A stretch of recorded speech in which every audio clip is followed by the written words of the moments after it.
I want to thank the ASAP program for coming up with this concept. And I think it's real big, and I'm going to let them know I'm 110% committed to it. BAB means a lot to me due to what's going on in our community, what's going on around the world.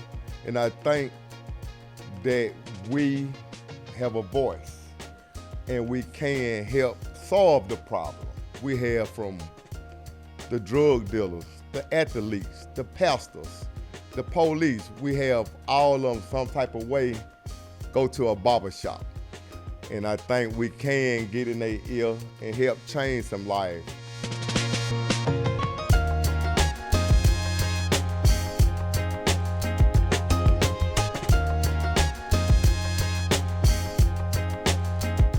Welcome back to another episode of the Barbers Against Bullets podcast.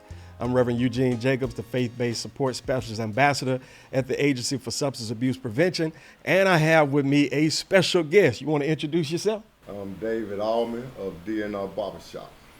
Awesome. Glad to have you, David. Right, thank you.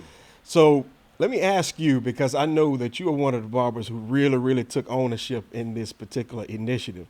What does Barbers Against Bullets mean to you? First, before I get into that, I want to thank the ASAP program for coming up with this concept. And I think it's real big, and I'm going to let them know I'm 110% committed to it.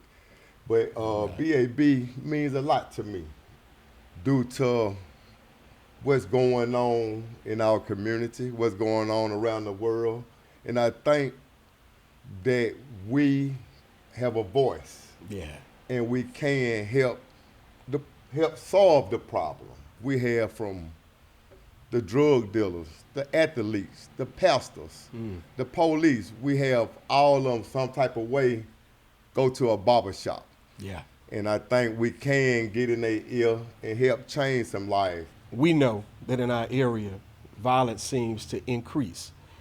Have you had to stop an act of violence in your shop or in your community? Yes, several occasions. One time it was an incident that happened outside the shop. Both parties come to the shop, and I guess he heard that the guy was in the shop, and he came down there angry. Me as a barber, knowing both youth, I pulled him to the side and first of all, not here. And think about what you're doing before you get to that level. Right. As a young man, in respect due to me and my barber, he pulled us to the side and apologized and left. What happened out of that? After that, I think it toned down, but out of respect and after me and my coworker talked to him, I think he had a change of heart. That's awesome, and especially awesome that you can stop violence in age groups that are older. All right, but you talked about the kids. And I do know this about you. You and the other barbers at your shop are real passionate about the children in your community. You've been a part of some of our initiatives. Recently, you were there at our Gift of Speed initiative where the kids got the chance to get in the NASCAR cars and go around the track at high speeds. So I have a saying in the church that you can't fix the tree at the fruit. You got to address the problem at the root. So even though you're able to stop violence in some of the age groups that are older, I feel like it's more important that we start while they're young. You talked about that, starting while they're young. How important is it for you to interact in the young people's lives? It's very important. It just really showed that if you're not getting it at home, that we care. Right. So sometimes you can change a mindset before they get to getting into something that they don't supposed to get into. And that's what I think, that's my goal, to try to talk to them and make them think and act a little different before they get into something they don't need to be involved in. Right. And it's not a lot of the younger groups, say from 5 to 14, 15, that's doing a lot of the shooting in our area. Sometimes it happens. But at the same time, even though it's not them that's committing these acts of violence, and science can't measure that data and how you are making that impact in their lives based on whether they're shooting or not. You still know you're making an impact in their lives, right? How can you tell us that it's been proven to you that you've been involved in the kid's life as a barber to help to stop the problem?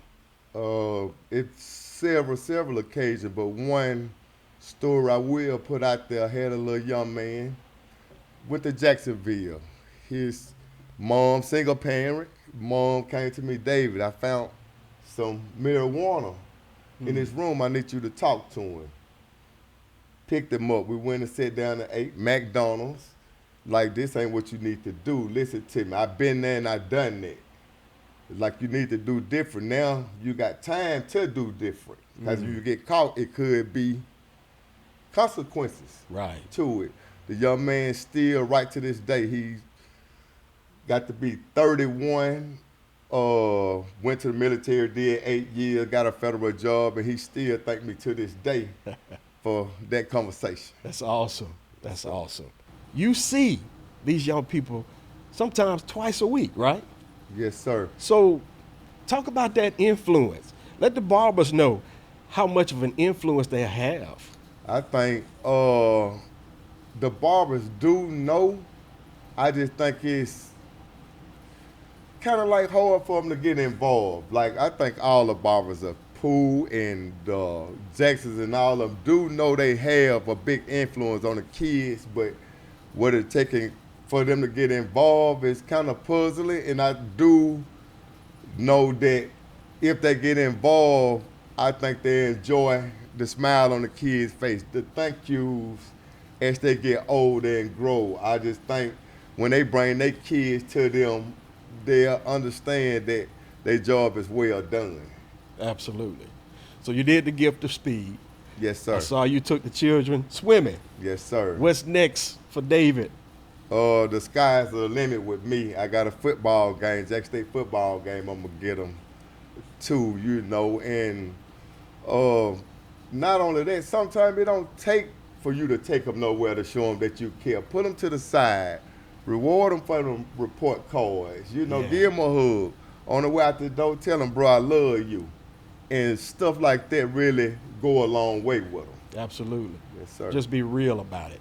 Be real about it. I know I was up at your shop at one point, and I saw one of the barbers come out and say happy birthday to a kid that had come. It was like the parent brought the kid up there just because they knew that the barbers were going to say something to him. So just be about that life. Yeah, but with that said, at DNR Barbershop, with all kids and adults, they know we care. That's why they come by there for that kind of stuff right there. Awesome. Yeah. David, thank you for your time, man. All right, thank you. Wish you well in all your future endeavors. All right, thank you.